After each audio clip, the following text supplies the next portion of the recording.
ထိုသူကကြက်ဥထမင်းတပံကန်မှားလိုက်သည်သူ၏တတိယအမှားစာဖြစ်သောကြောင့်အားလုံးအံ့အားသင့်သွားကြသည်ထမင်းရောက်လာသည်နှင့်မိနစ်အနည်းငယ်အတွင်းသူစားပြီးသွားသည်ထို့နောက်အသားထမင်းကိုမှားလိုက်သည်ကလေးတစ်ယောက်ကသူသည်မီနူးအစီအစဉ်တိုင်းမှာယူနေသည်ကိုသတိပြုမိလိုက်သည်အသားထမင်းလည်းထိုနေ့ချင်းပင်ကုန်သွားသည်ထို့နောက်သူသည်မီနူးကိုပြန်ကြည့်လိုက်သည်စားတောက်ဆိုင်ပိုင်ရှင်သည်ဟင်းကားမျိုးစားပြီးသည့်တိုင်သူစားရန်မကြသေးမီကမှပေါ်လာသည်ကိုသတိပြုမိလိုက်သည်လူများကသူ့ကိုကြည့်ရန်စုဝေးလာကြသည်စုံတယောက်ကမီနူးရှိဟင်းနှက်ဆက်လုံးကိုသူစားမည်ဟုပြောခဲ့သည်အဖိုးကြီးတယောက်ကပင်ပွဲကိုကြည့်ရန်လမ်းသွားလမ်းလာများကိုခေါ်လိုက်သည်လူများကသူစားနိုင်သောဟင်းလျာအရေးအတွက်ကိုလောင်းကြီးထက်ကြသည်နောက်ဟင်းလျာမှာခောက်ဆွဲဖြစ်သည်ထိုသူကသူ့ခွက်ကိုချုပ်ပြီးသူ့အိတ်ကထဲထည့်လိုက်သည်အငွေ့ကြောင့်မှုံဝါးနေမှန်တိလိုက်ရသည်မျောလင့်ထားသည့်အတိုင်းသူလည်းထိုဟင်းလျာကိုပြီးအောင်စားလိုက်သည်ဆိုင်ရှင်ကအဆက်မပြတ်ချက်ပြုတ်နေသည်ယခုခါရင်းသည်ဖောက်သည်နှင့်စပိုမှုကြားရှင်ပြိုင်မှုတစ်ခုဖြစ်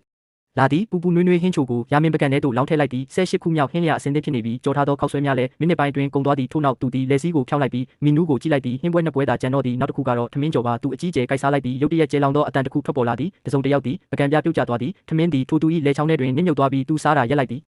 စဖိုမူ၏ဇနီးသည်ရေတစ်ခွက်ကမ်းပေးလိုက်သည်ဤဒီမှာ19ခုမြောက်ဟင်းပွဲဖြစ်သည်စဖိုမူ၏ဇနီးသည်သူ့ကိုနောက်ဆုံးဟင်းပွဲဖြစ်သည်ထမင်းကိုပြင်ဆင်ရန်ပြောလိုက်သည်သို့သောစဖိုမူကထိုသူအားဥစွာမှယူစေလိုသည်ထမင်းကြော်ပြီးသည်နှင့်နောက်ဆုံးမှယူမှုကိုပြုလုပ်လိုက်သည်စုံတွဲသည်ထမင်းကိုပြင်ဆင်ရန်အပြည့်အဝစူးစမ်းလှုပ်ဆောင်ကြသည်ထိုသူသည်သူ၏ထိုင်ကုန်တွင်ယုံကြည်မှုရှိရှိထိုင်လိုက်သည်ထမင်းကျွေးပြီးသည်နှင့်သူသည်ပကံလုံးတစ်ခုလုံးကို2မိနစ်အတွင်းကုန်အောင်စားလိုက်သည်လူအုပ်ကြီးသည်စကားမပြောနိုင်အောင်ဖြစ်သွားသည်စားတောက်ဆိုင်ပိုင်ရှင်သည်အပြင်သို့ထွက်လာပြီးသူ၏အစားအစာကိုအလွန်တန်ဖိုးထားသည့်အတွက်ကျေးဇူးတင်ကြောင်းပြောကြားခဲ့တော်လဲထိုသူသည်တည်ငြိမ်စွာရှိနေသည်သူသည်မျက်မှန်ကိုချိန်ကမီနူးကိုကြည့်ပြီးပထမဆုံးဟင်းပွဲကိုမှာယူလိုက်သည်